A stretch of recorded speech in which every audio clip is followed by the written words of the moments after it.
listening to The Doctor's Corner with Dr. Klein and Janelle Elgoway.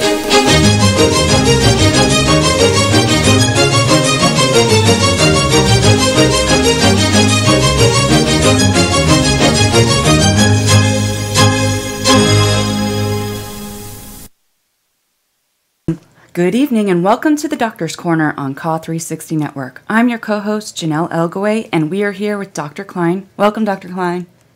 Good evening. Good evening. If you have a question tonight for Dr. Klein, please call in at 415-915-2291. You can also chat live with our audience on our YouTube channel, Conspiracies Against Wellness live stream. So, tonight, we are going to focus on the ABCs of addiction. But before we do that, Dr. Klein, is there any recent or breaking news that we need to know about? The latest news is it does appear that the White House is trying to organize groups of people to review the CDC regulations in spite of the fact they're not stating that they're reviewing them. So this is a very positive thing. Don't have a lot of details because I think what they're trying to do is maybe work a little bit behind the scenes. This is touchy. They've got a federal agency that basically was out of line. Yeah. You know, each federal agency, as we've talked before, has a mission statement and they do certain things. You just don't do what you want to do. You know, the Agriculture Department doesn't build nuclear submarines for a reason. You know, because Congress has set up these agencies to do certain things. Only the FDA can pass any kind of rules or even suggest any rules or do anything concerning prescription drugs. So the CDC is out of line because they suggested things that were contrary to the FDA guidelines. And that's a no-no. Right. I mean, you can claim that it's voluntary or whatever, but the title of their paper was Opioid Prescribing Guidelines. Opioid Prescribing Guidelines. Yeah, that's using the word prescribing is an FDA prerogative, and nobody else's prerogative. So no matter how they couch it, they've done the wrong thing. Right. So we'll see. Well, did they say like when that will come out or when they'll start? No, it's kind of vague right now. We're still trying to get more details on it. But it's the stuff I've read sounds very positive. They're really going to look into this. I think they finally realized that, you know, we got a really huge problem with people being cut off. It's just amazing to me. This has gone on for 2 years, and nobody's tried to do any studies to see how many people are involved. Mm-hmm. You know, we've done informal polls, and then they say, "Oh, it's just a Twitter poll. You can't go by that." And then your poll would be, "Oh, we haven't done one yet." So, you know, I mean, Twitter polls are, you know, they're informal, and it gives you an idea. And if the Twitter poll looks funny, then somebody needs to go out and do a formal poll. Right. You know, it's a huge problem. There's no question about it. So tonight we're going to be focusing on, again, the ABCs of addiction. One question when we've brought up addiction in the past that the audience asks is, why is it so important that they learn about addiction, especially if they're not addicts?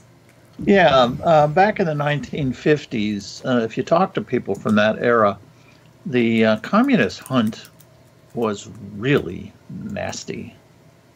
People lost their jobs. People in Hollywood were blacklisted. People didn't write and act for 10 years. The problem was nobody knew what a communist was. They didn't. So if you're being accused of being a communist, you need to know what people think it is. Mm-hmm. And so people had all kinds of suspicious ideas, people sneaking around, holding secret meetings, trying to overthrow the government. Again, it was the fear of the unpredictable. See, and that's what we're faced with today. So if people in pain are being accused of being addicts, then we need to know more about addiction. The two go hand in hand. So what I have put together based on my 40 years of practice and doing a fair amount of research over the past year, one of the biggest mistakes we're making is talking about addiction. That's like talking about pneumonia or diabetes. What do you mean by that? Like, what are we talking about within addiction and why? Well, in other words, we're using the word broadly when we should be thinking about it more specifically for subtypes. If you talk about diabetes, you've got childhood diabetes. It starts when kids are 6 or 7. They have to have insulin to survive. You've got adult diabetes, and insulin is plus or minus. You don't necessarily need it. This starts later. The two are both diabetes, but they're very different diseases. Yeah. So you can't make generalities about diabetes. They are similar but different. And that's the way it works when things are in groups. Pneumonias, there's viral pneumonias, there's pneumonia with tularemia, there's pneumonia with plague, there's pneumonia with tuberculosis, there's viral pneumonia. So with addiction, there are different types.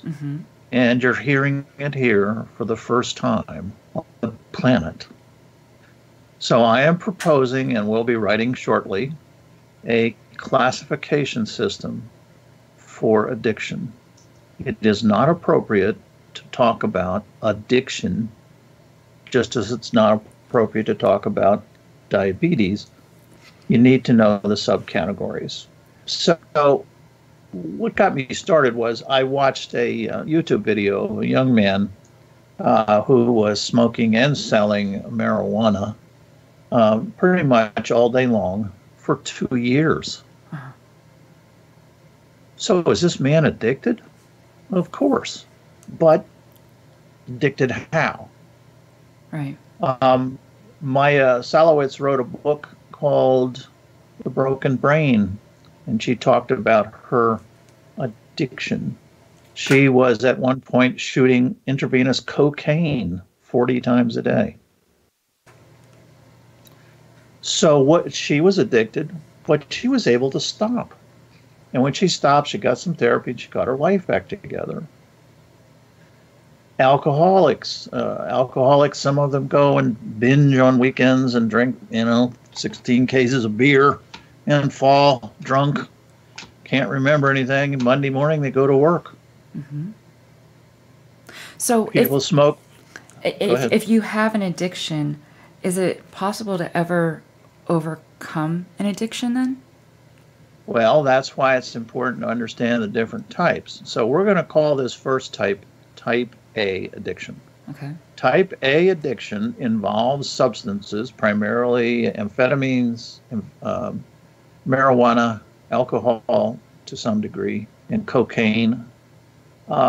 Those are all done by choice. So people say, oh, it's your choice that you're addicted. It's true if you have addiction type A. Now, is addiction type A brain chemical disease? It is, to an extent. It's the same blood chemistry systems that occur when people undergo behavioral change. This is the person who, you give the kid M&Ms and they perform better. Yeah. This is the typical kind of reinforcement that you think about during the day that we use to raise children and such. So there's that kind of brain chemistry. Most people with addiction A don't want to stop because, as Kelsey Grammer said when they asked him why he took drugs, he said, because I feel really good. Do people do you feel good with all addictions though? All three types? No. See, that's why let's stick with addiction A. Okay. Addiction A, you're going to feel good with all these drugs. Get high is the term. By the way, that is not a medical term. Okay. Getting high is a social term. So presumably when people smoke marijuana, they get high. If they, cocaine, amphetamines, and alcohol, you get high. But you can stop. And when you get really bad addiction and it ruins your life in this group A, This is when therapy really works. The example that I used was the man who smoked weed for 2 years. He started out when he was a teenager because he discovered he was gay. And he had a family of strict Christians. And so he was caught on the horns of a dilemma. So for 2 years, he just kind of went into neutral and felt good because marijuana makes you feel good, or high, if you want to use that word. So he goes to therapy, 30 days worth, comes out, and the guy picks him up in a taxi, says, you got to go to the halfway house because 90% of you people relapse. And he said, I'm not going to relapse. I'm fine. The reason he wasn't going to relapse is he's got addiction A. Okay. Now, so what's addiction B? Addiction B is the junkie. Addiction B is the brain, the serious brain abnormality, the genetic brain abnormality. Something is wrong with the opioid receptor center in your brain that would normally work for your own endorphins, but somehow it's screwed up. Okay. There's a genetic malformation. It's just basically screwed up. And so what happens when you take an opiate, by mouth or IV, you suddenly get a euphoric response that is totally unbelievable. A much, much more intense euphoric response than you'll ever have in your whole life. They say the most intense endorphin experience is after a woman has a baby. And I've seen it. It's amazing. After all this pain, all of a sudden the pain is gone. And the mother is just flying high. That's the most powerful of all your own endorphins. But according to people who become addicted with type B, opiate, junkie addiction, they say that's nothing. These highs are so amazing, it's just hard to describe. Yeah. I talked to one addicted guy in Portland, Oregon, who had a $122,000 a year job. And he was addicted, but he was parceling out his street medications, and he was doing okay. But he got caught by the police. He had a baggie, empty baggie, and inside the baggie they did chemical tests and it had heroin inside. So he was charged with a Class C felony, having a bag. But he lost his job. So type B addiction is the serious, typical addiction we talk about, but it usually starts by accident. Okay. This is a type of person that may be a type A, running around trying marijuana, trying cocaine, having Would tobacco fun. be type A too?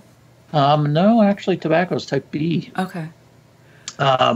So this person may be running around, and what happens a lot of times, either the doctor, as you hear about all the time, even though those are very, very rare news stories about young people dying and very tragic, it's still very rare because they become accidentally addicted. The doctor's giving them a prescription, or the high school kids go to parties, and there's nothing but drugs at these parties. I don't know. People have their heads in the sand. When high school kids go to parties, everything is there, and it fluctuates according to what's on the street. Right. So if you try an opiate and you don't have this abnormality in your brain, you don't have the genes, you just get drowsy. But the kid that's got, and it's about 4 per 1,000 kids in high school, will have this disastrous malformation of a gene, usually runs in families, and they will become accidentally addicted. One of the addicts that I talked to when he was 14 had 3 beers. Well, kids drink beer. Not him.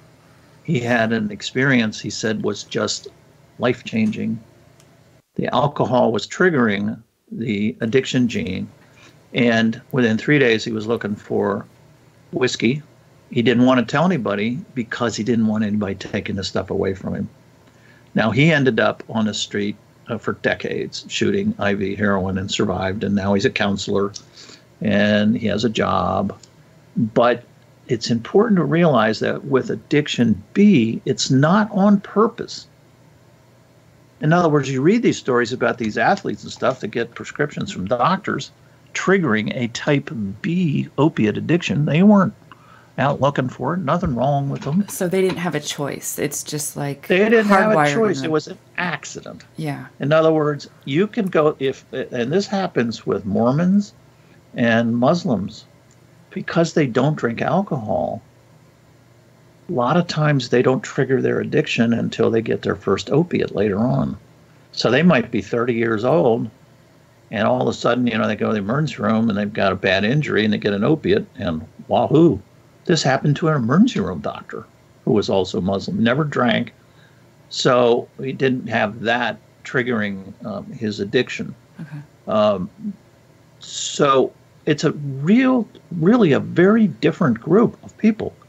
And addiction B is very rare. It's only present in 0.5% of the population, or 1 in 250. Okay. There's going to be a genetic test soon. You know, we know this is a genetic disease. We had the same number of addicts in 1920 as we have now. That tells you that we have a genetic disease. No matter how hard you try, you cannot create chunky opiate type B addiction. You can't create it. All you can do is trigger it. You can certainly create type A addictions very easily, and there's a lot more of those. A lot more people, you know, have their lives ruined because they are you know, shooting cocaine 40 times a day, or, you know, smoking marijuana for 2 years. I mean, their lives are ruined. Yeah. But they can stop, and a type B addict cannot stop. Go ahead. I've seen Dr. Andrew Kolodny say that somebody that, say, when they were 18 got their wisdom teeth out and they had to take pain medication for it, because they took that, then like years down the road, if they took it again, automatically they would be addicted. So is that comment incorrect? I have not come across that in my experience of 40 years, and I have not come across that over the last year of my research into this subject, which has been pretty intensive. I've been working on this every single day. I see no evidence for that. And actually, this explanation makes sense, because why aren't there more addicts? The government says there's about 500,000 heroin addicts. But you divide that by the population, you get the same rate that it was in 1920. Right. You know, about 0.5%. So then the government kind of has made up a new disease called opioid use disorder. But that doesn't fit into my scheme at all. That's a made-up thing where they go around to people's homes and they say, do you ever take a prescription from your doctor other than what it says on the bottle? Uh-huh. That's what opioid use disorder is. We have a question from YouTube. It says, Dr. Klein, what if a test says, yes, you have this addiction gene, but a person displays no addictive behavior? Well, there's no test that's ever perfect. That's one thing you always learn in medicine. Okay. And right now there are genetic tests available, but they're no good. So don't rely on what's going on now. Okay. The new tests are coming out. They're based on more what are called polymorphisms. Polymorphism is when the scientists figure out exactly which genes are screwed up. And it's never just one, although some diseases it's just one, like hemophilia. But they're up to 18 genes now that they know are wrong. They're inherited. But like with diabetes, if your family has diabetes, doesn't necessarily mean you're going to get it, and vice versa. So Albany Mountain Homestead asks, I don't understand how having parents with addiction automatically sets up their children for addiction. And you were just kind of answering that. So could you... It's genetic. In other words, if both parents have diabetes, the chance of a offspring having diabetes, if I recall, is about 30%. Right. So it's not 100%, but it's 30%. Okay. So it's these genetic things are what they call reduced penetrance. In other words, the gene doesn't always manifest itself, even though you have it. If they do your genetic testing and they can see it, it hasn't manifested itself. So genetic diseases are not Mendelian. Who the friar who did the peas, he could always predict what his peas were, but you can't do that with human disease. And diabetes is a good example. It's very parallel to type B addiction. In other words, there's a very powerful family relationship. If you ask most addicts if they got addicts in their family or alcoholics, which we'll get to in a minute, it's surprising how many say yes. We have a few calls. A caller from area code 980. What's your name and what's your question for Dr. Klein? Hey, so this is Jessica, and I have a question, and it was really involving the whole, parents having addiction. My mother and my father, they both smoked, but my mother was an alcoholic. My father was not. I know I've heard he drank when he was younger, but I know he quit. Now, personally, I stayed away from alcohol just for that reason. I saw how my mom was growing up. I didn't want to be that way. But as far as any of the other drugs, I watched as family members and friends, they go through that phase where I guess they like this drug or that drug. I've never had that urge or inkling, or I've never understood how people can get addicted to marijuana. So, I mean, is it like you said where it can just pass over, or is it because I choose not to engage myself even anywhere near that behavior? Yeah, people make the decision that they want to go have fun with drugs. So people make the decision they want to go and drink a. Go ahead. Sorry about that. That's okay. I didn't mean to interrupt. Some people decide to go drink beer all weekend, and some people drink 6 bottles of wine at a party. Those are all choices people make, and people make choices to take illicit drugs.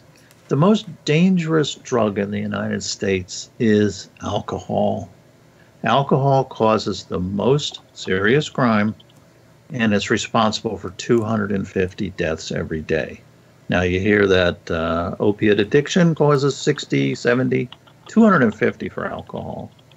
So, we got to be careful about throwing stones when you live in glass houses. But, yes, people do make a choice. See, that's what's different about addiction B.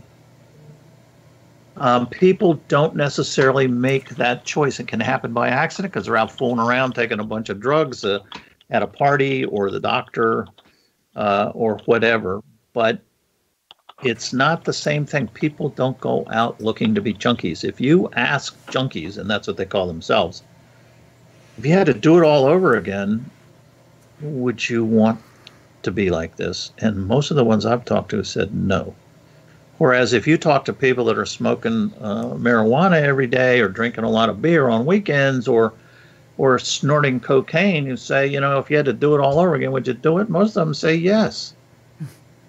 So 2 different groups of people. One is a serious medical disease, type B addiction, and should be treated by doctors. Type A addiction is a more social thing. People do that because they feel crappy, and all these studies that you read about mental illness and being sad and depressed, that's type A.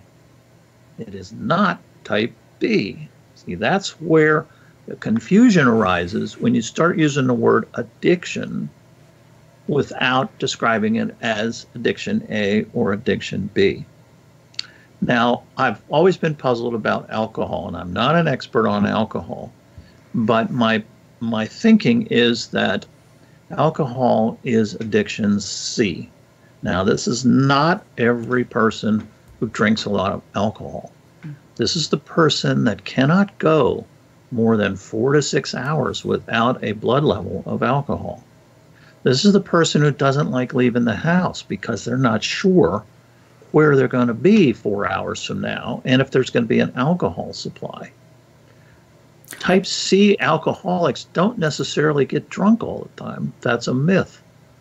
They have a receptor. It's not been described, but I think they probably have receptor disease. And it's interesting about the crossover that you can start an opiate addiction with alcohol.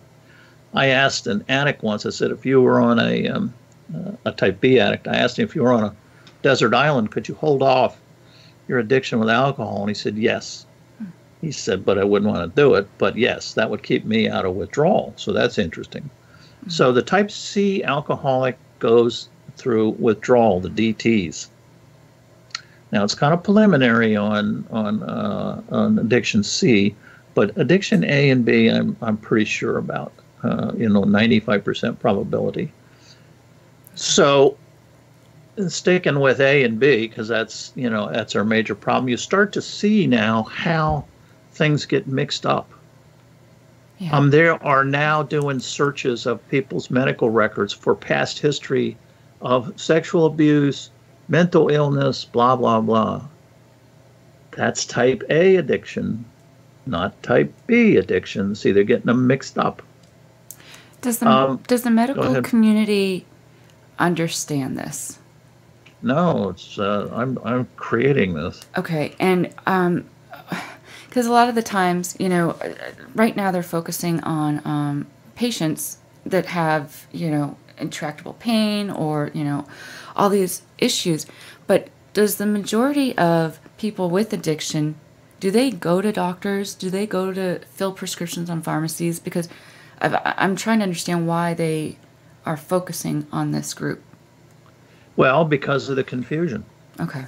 You see, in other words, if you give people a lot of opiates, they're going to become type B dope fiends. And they're wrong. If you give a lot of marijuana and cocaine to a type A addict, yeah, they love it. Yeah.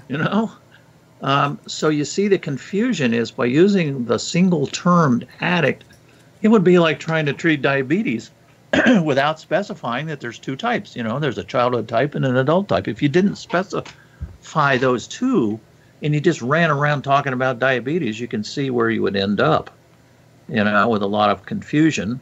And unfortunately, in our culture, by not understanding that there's different types of addiction, this is what's created the problem for people with painful disease. Mm-hmm.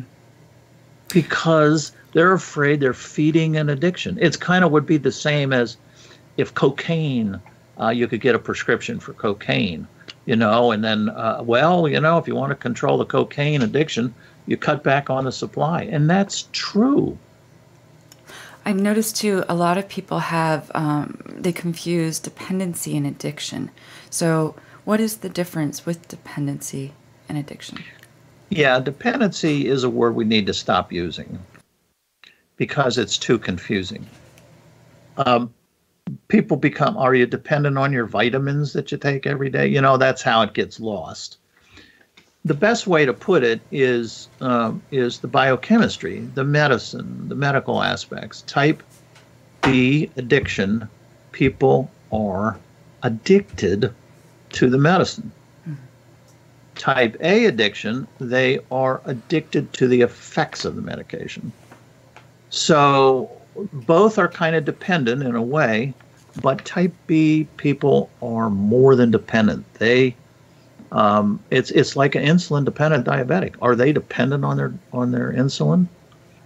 You could say that, but you see, it's too confusing. It's better to say the type the type 1 diabetic requires insulin. That's it. The type B addicted person requires some level of opiates. Now, nobody's going to like that, but there's nothing in it for me to say it. Nobody's paying me. I'm just a physician. I don't belong to any groups. I'm not beating the drum. People with addiction B require external opiates, unless they have gone through life without being triggered. That means no alcohol and no opiates. And that's a pretty rare person. Mm-hmm. So it's a chronic disease. It's a relapsing disease. It's like diabetes. It's genetic. You're going to have it all your life. I was talking on a show the other day that was hosted by a type B addict who's now, doing, crusades and things and helping people out. And we talked about feeling empty. That's a peculiar thing that happens to people with type B addiction. They feel empty. And this is why, just a case the other day, I was talking to a relative of this person. He is now, quote, clean. Of course, that's next to godliness, right? Clean. He's running around reading in magazines about all these weird chemicals he can get his hands on because he feels empty and he's trying to fill it up with something. Type B addiction is clearly a disease, a chronic long-term disease. And if people don't want to believe it, that's up to them, Yeah, I've heard that too. Some friends that, have addiction, they say that life isn't even worth doing. Nothing can ever be fun again. They don't know what to do to get through that. Or what do you think about that? Because are they speaking from the standpoint that they're now clean and not getting any substance? Yes, okay. That's a very important difference. So in other words, when people go and they're real brave and everybody claps and, oh, you're abstinent, they're suffering. It would be like a diabetic, an adult diabetic, because a child diabetic would die without insulin, but an adult diabetic, if they didn't take their insulin if they needed it, they would feel crappy all the time. They wouldn't feel empty. I mean, that's a terrible thing, empty. Come on, we doctors need to take care of people who feel empty, because when you feel empty, that's a very dangerous symptom of potential suicide. That's something we always watch for as doctors when people just say there's nothing there. I mean, that's a scary thing for us doctors when we hear that. So here you have the potential. Do you know that 14% of the, quote, overdose deaths at the CDC, which of course are all overdose deaths in the addiction community, 14% of them are suicides. People don't like this. People don't like being junkies. They would, when you hear stories of people with type B addiction getting proper replacement, now what they call MAT, medication-assisted treatment, which we were doing 100 years ago as doctors, and the federal government told us we couldn't do it anymore. So now they're realizing, oh dear, maybe we shouldn't have been practicing medicine all this time. So now we're having medication-assisted treatment where we are putting back a measured amount of opiates, measured amount by prescription, not just whatever they want. And so the addicted person will now lead a normal life. I mean, to hear stories of what it's like not to be empty and to be able to lead a normal life, and no, they're not going to be able to get high, because only people that get high on opiates are type B genetic disease people. This is why if you read stories about type A addicts, oh, I was snorting cocaine and now I'm smoking marijuana and I've been on speed. Have you been on heroin? I tried it, but I didn't like it. See, that's because the type A addicts don't have the disease, the hardcore disease. Both groups are diseases, but I'm talking hardcore biochemical brain diseases that can be measured and soon will be tested. You can't test for type A addicts, type A addiction. I mean, and you can do all these social profiles and psychosocial profiles, and that's where you're going to find a lot of people trying to feel good, because we can't give them, as medical people, things to feel good, so they just go out and find it on their own. So big differences between the two. We have another caller. Caller, welcome to the Doctor's Corner. What's your question for Dr. Klein? Hi, Dr. Klein. It's Julie in New York. Hi, Janelle. I wanted to know something. I've been trying to figure this out. I want to go back to the opiate use disorder, this new thing that they're throwing at us. Does it overrule our original diagnosis because mine was very invasive and long and expensive, and I was treated like a drug seeker and emotional. I have one of those diseases. I have sarcoidosis, so it mimics a lot of other diseases, and it's unpredictable. And yes, some days I need more of something else than others because it depends on how I feel, and it depends on how the disease is reacting by the day. But I wanted to know, does it overrule the original diagnosis? Because if it does, I want a refund. Like Yeah, no, $70,000. the opioid use disorder, the substance use disorder, these are made up diseases. The American Psychiatric Association has a diagnosis code for opiate use disorder, and it basically is like my definition. My definition for type B addiction is real simple: intense seeking of substance without regard for consequence. And that last part was added by a person who has addiction disease. So we kind of made it up together. The American Psychiatric Association has a diagnosis of opioid use disorder. I don't know why they just didn't call it addiction. But, then it gets confused. But anyway, the American Psychiatric Association definition is pretty close to what I just said. It talks about your life being out of control. You're using substances far in excess of what you should be using them. But then it got turned around because guess what? We got a $4 billion a year agency in the federal government called the Substance Abuse Agency. Do you think they're going to get funded if they said, oh, type B addiction only occurs 0.5% of the time? So they had to make up all this other stuff. So what they're doing is they're really talking about addiction A. They have programs for addiction and blah, blah, blah, and that's for addiction A because a lot of people in the addiction A group have problems and need some counseling. But the addiction B folks, they don't need counseling. They're just everyday people. Now, they need some help because their life goes down the toilet because their insulin is illegal. Suppose you had diabetes and insulin was illegal. Guess what? You would have a black market for insulin. That's how black markets get going.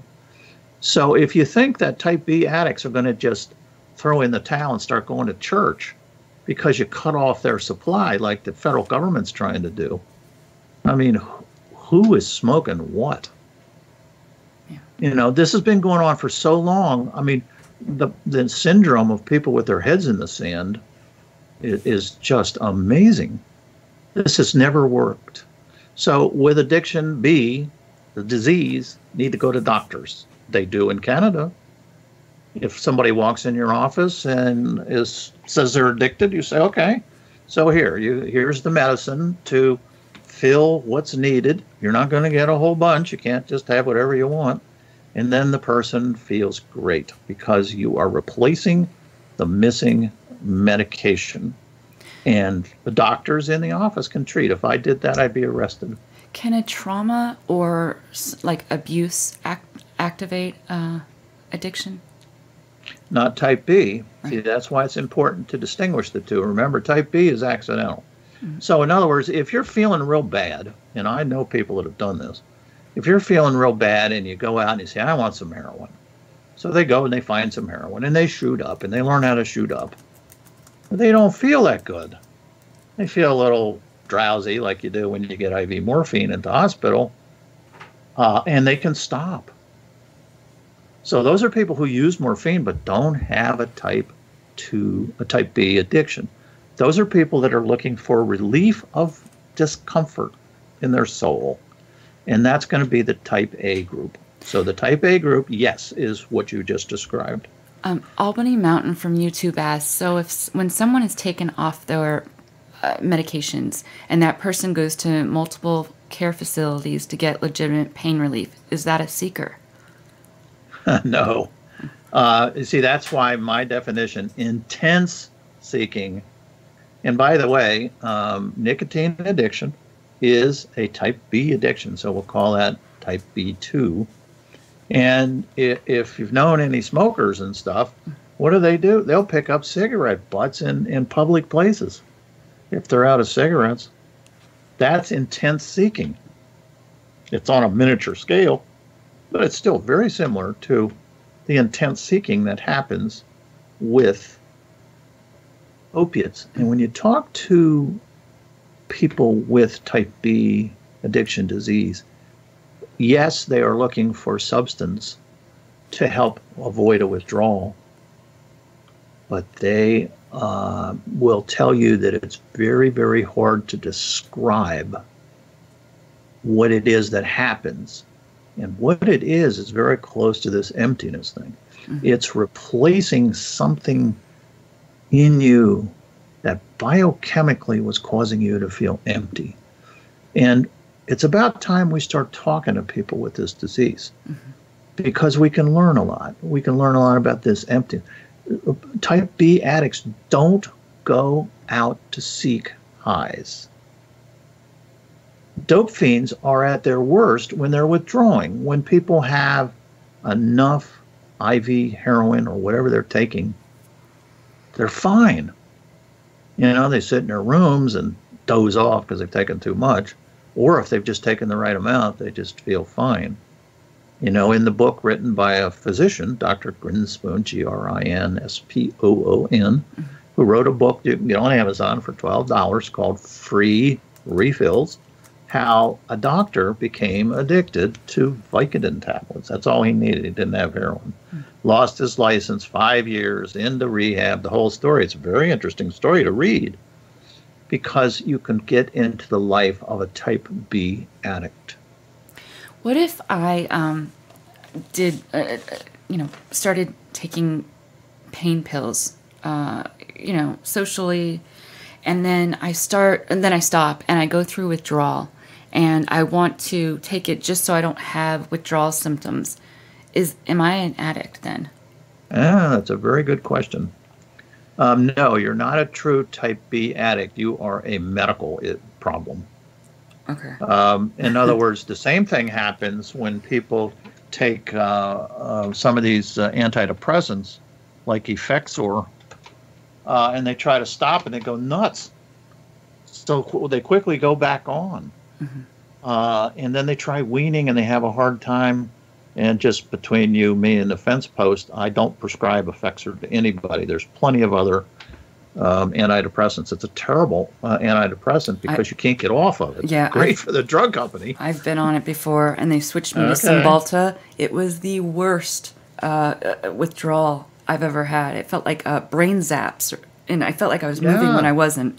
It took 3 months to withdrawals are medical issues. Whether you're a type B addict or you're on Effexor or you're on Valium. There's lots of drugs, even antipsychotic drugs. I discovered many years ago in treating people that when you tried to stop, about a third went through a withdrawal. You know, got worse, got anxious, couldn't sleep, withdrawal symptoms. So withdrawal symptoms really need to be categorized as medical issues. Christine Horan asks, there have been so many papers written about pain and addiction. Why government and doctors don't listen? Because they don't understand there's two types. Okay. All right. So once you have this genetic tester, and say I get the genetic tester and it says that I have the addiction gene, what happens then? Well, you have a disease, and so you come to my office, and I said, okay, you got a disease. It's similar to diabetes. You're going to have it forever. And that's too bad, and nobody wants a disease forever, but that's the way it is. I can't fib to you. And so we're going to need to treat it. And so we're going to treat your diabetes with this, then that. And if you have your addiction disease, we're going to treat you for your addiction disease. And here's what we're going to do. You're going to have to agree not to drink alcohol. Mm-hmm. And if you need an opiate, you break your leg or you have an operation, we're going to give it to you in a controlled fashion. One of the addicts I've spoke with was clean, and he broke his leg, and he had to get some pain medicine. So he knew very well that if he took it, he was going to hit the streets again. I mean, it's, and I think part of that, now that I have this understanding about this emptiness, is once you get your emptiness fixed, you don't want to go back to feeling empty. See, that's the message I'm getting from a lot of people with type B addiction.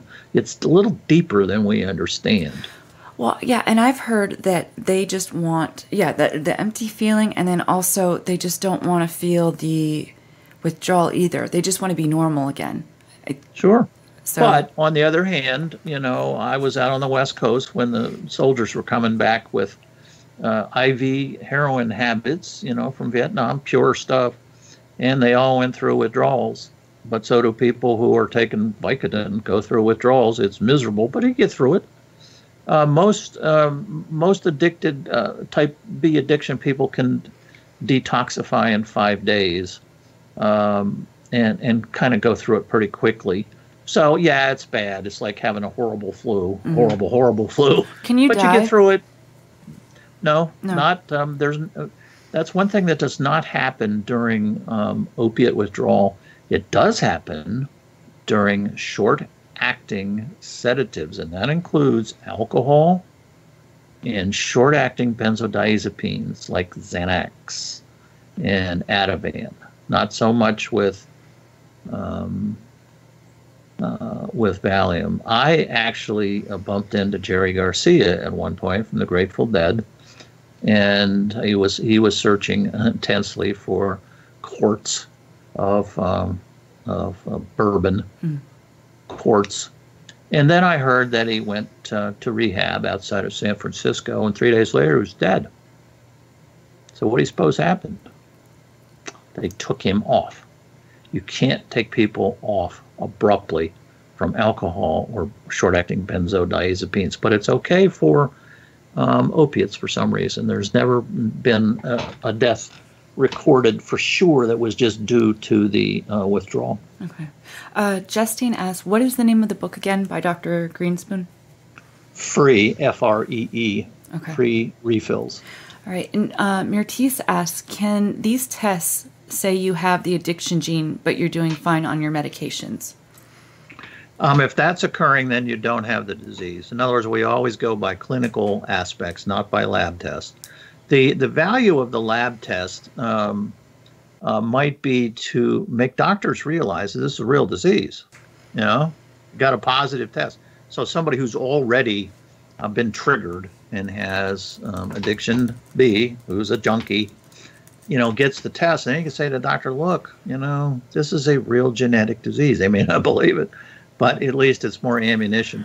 And if a family, there's family genetics. I mean, if you've got brothers and sisters who are addicted, then you got to keep track of the whole family, so that it's much better to know ahead of time that your son, who's 10, may be having a problem, and so you're just careful. And then you need to talk to people about this disease. And you would say to your 10-year-old, we have diabetes in our family. We also have type B addiction in our family. So I don't want you to go off by yourself and have something happen and don't tell us. You don't tell them not to take drugs, because that just zooms them over to the nearest party. But you explain to them that if you have this weird celestial magic carpet ride from the drug, you need to let us know immediately, because that's how we diagnose your disease. Okay. Jess asks, she smokes. So does she have type B according to the symptom? Because she's... Yes, type B1 or type B2. The withdrawal is very similar to the withdrawal of type B opiate addicts. Like you don't want to do it. And when you're doing it, you feel like the whole world's going to collapse. And generally with tobacco, you can get over it in 3 days or so. Opiates, it takes about a week. But they're very similar. Opiate withdrawal has more symptoms. There's a lot of diarrhea and a lot of sweating and stuff. But, trying to quit smoking, people that have been through it, they don't want to go through it again, So this kind of keeps people smoking. And like opiate addiction, there's different levels of the addiction. Some people have very light addiction; they can just quit either one, or they've got a really nasty case. You know, I'm trying to work with a family, a nice son, 40 years old. He's been in federal prison for like half his life because every time he relapses, they lock him up. You know, they're locking up people with disease. And then he finds treatment in the prison. He gets hold of some Suboxone, which is the treatment for type B addiction, and they put him in solitary. You know, so this is how we handle dope fiends and addicts, and because we think they're all dangerous criminals and we're afraid of it because we don't understand. Well, it's time we do understand that these are two different types of addiction, and type B is a disease. Would you be concerned once these genetic tests are out that this would be used in a negative fashion? It would be used more to stereotype and put people in a box, or you know, not give them access to certain things? Well, you could. That might happen. But on the other hand, there's an answer to a simple question that doctors need to ask all teenagers when they come in with their sports injuries. Have you ever had an opiate? Because type B addiction is a triggered disease. Okay. I suppose you could say if you have real diabetes, you can trigger it by eating too much cake. So you trigger the disease. You don't cause it, you trigger the disease. And people who haven't had any are at risk. Why do you suppose that 90% of type B opiate addiction occurs in teenagers? Why? It's because it's the first exposure. Okay. So they're at a party and they're smoking marijuana and everybody's woo, you know, and a couple kids take some Percocets that are there and, oh, I feel drowsy. And then the one kid takes Percocet and he goes, oh my God, you know, where do I get more of this? See, that's the intense seeking. So that's the kid with the disease. And it's pretty easy to diagnose, really, if people wake up and get their heads out of the sand. I asked a high school kid, I said, you know, because she helps me in the office, so she kind of knows what's going on. I said, if you had a kid at your high school who was clearly on a magic carpet ride, would you turn them in? And she said no.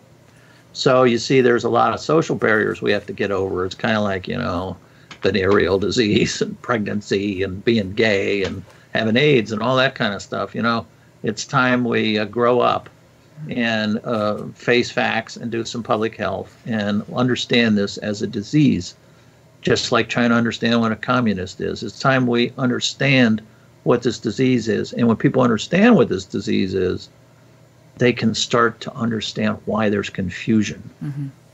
Well, what are the current myths right now with addiction? The big thing is that if you take your opiate long enough, you will become addicted. But we now know that it's triggered, and once it's triggered, you got it. Once it's not triggered, you'll never get it. So the kid at the party who takes 2 Percocets and just feels drowsy, that kid is never going to become addicted. He doesn't have the genes. You see, having the genes, the symptom of having the genes is to feel like you're on a magic carpet ride when you take alcohol or opiates. So earlier you said if, you know, we need to start getting kids in and getting them tested and then, you know, dealing with them and putting them on medication. If they have not taken anything ever and they haven't gotten the gene to start working, you wouldn't do that then, right? You would. What would you do? What kind of treatment would you do? Or, okay, or would well, it be you're education? asking good questions because, see, we have no science for this. Right. We don't have an early intervention medical program for people with known addiction disease.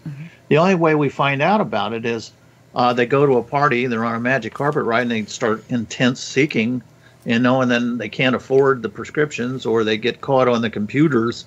So what do? They head to the streets. Every kid can find a street vendor, every single kid in high school. And so then they get into the street heroin, and it's impure, and God knows what's in it, and who knows, maybe there's fentanyl in it. Wouldn't it be better for a doctor to give them the stuff? Come on. I mean, it's common sense. Wouldn't it be better for a doctor to give people insulin if insulin were suddenly thought to be a horrible drug and banned?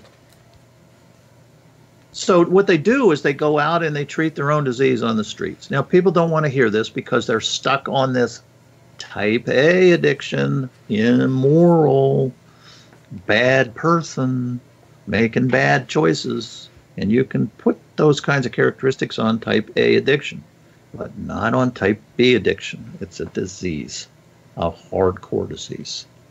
So your question is very good, Janelle, and I'm not really sure if, in other words, if you have a person who's already been triggered, so you know for sure they have the disease, then you can have certain protocols and everybody understands, and it goes on the computers that this person needs regulated opiates, given by somebody else. They even have these little machines that pop out a pill every 15 or every 4 hours. So in other words, once you know what you're up against, it's a lot easier to figure out solutions. If you're afraid of people because you don't know how they're going to behave, they might hurt you. They're not going to hurt you if you treat them. They're going to hurt you if they're out looking for more. And actually, most type B addicts don't hurt people. All they do is steal and manipulate, which is bad enough. I mean, they ruin their relationships and ruin their families because they are intensely seeking substance. 90% of people in rehab for type B addiction, where they take them off their medicines, 90% of them relapse within 1 week. Get our heads out of the sand. We're dealing with a new disease. New diseases come along all the time. When I was in practice, there was no such thing as AIDS. It came along when I was in practice. And we're discovering new diseases all the time. And everybody says, oh, addiction is definitely a disease. But nobody really knows how to describe it because they're using one word for both types. Okay. We're going to wrap up here. Did you have anything you would like to add to the discussion this evening? I think it's important for people to realize once they've been on an opiate medicine, they're never going to addict. Just ignore what people say because and it's also time we start to ask people, can you show me information that's true? We need to start doing reporter kinds of questions and follow-up questions. I can stand on the street corner and say the sky is falling in, but the proper response would be people come up to me and say, oh, what evidence do you have the sky is falling in, doctor? And so you'll get addicted if you're on these medicines for a long time. There's no evidence that's true. Certainly not true in my experience of 40 years, and it's not true in pain medicine doctors that I've talked to either. Big myth. Once you're on opiates, you'll be fine. Taking more opiates will cause addiction. Not true. Taking a powerful opiate will cause more addiction. Not true. Any opiate can trigger type B addiction. And as you read in the paper, most of these kids who die started out on doctor's Vicodin. So the addiction obviously can occur with, quote, weak opiates, and they aren't really weak. They're all opiates. Dr. Grinspoon, in his book, Free Refills, he started out on Vicodin, a kind of usual and customary doctor prescribed opiate. So all the opiates are pretty much the same. They all can addict or trigger the addiction to the same degree. So we need to get away from they can addict you. Not true. They can trigger an addiction if you have the genes. So 90% of people trigger in their teenage years, and it only leaves one person per 1,000 running around who can still be triggered. And all you got to do is ask them, you ever had an opiate? So people should stop being afraid of opiates, and they're made to feel afraid, which makes the problem of being with a chronic disease worse. Just try to relax. And if people come up with this stuff, say, show me. I'm from Missouri. Okay. Well, thank you, Dr. Klein, for joining us this evening. And thank you, audience, for joining us this evening at the Doctor's Corner. Tomorrow on Carnation, Dr. Mark Ispin will be our guest. And again, thank you for coming in this Tuesday evening. And I'm Janelle Elgoy signing off for the evening. Have a great night, everyone. Good night. This is Claudia Morandi, patient advocate and founder of the National Don't Punish Pain Rally. If you or a loved one are being denied access to pain management, visit don'tpunishpainrally.com. That's don'tpunishpainrally.com. Nobody should have to suffer. You've been listening to The Doctor's Corner with Dr. Klein and Janelle Elgway. Copyright 2018 by EXG LLC. All rights reserved.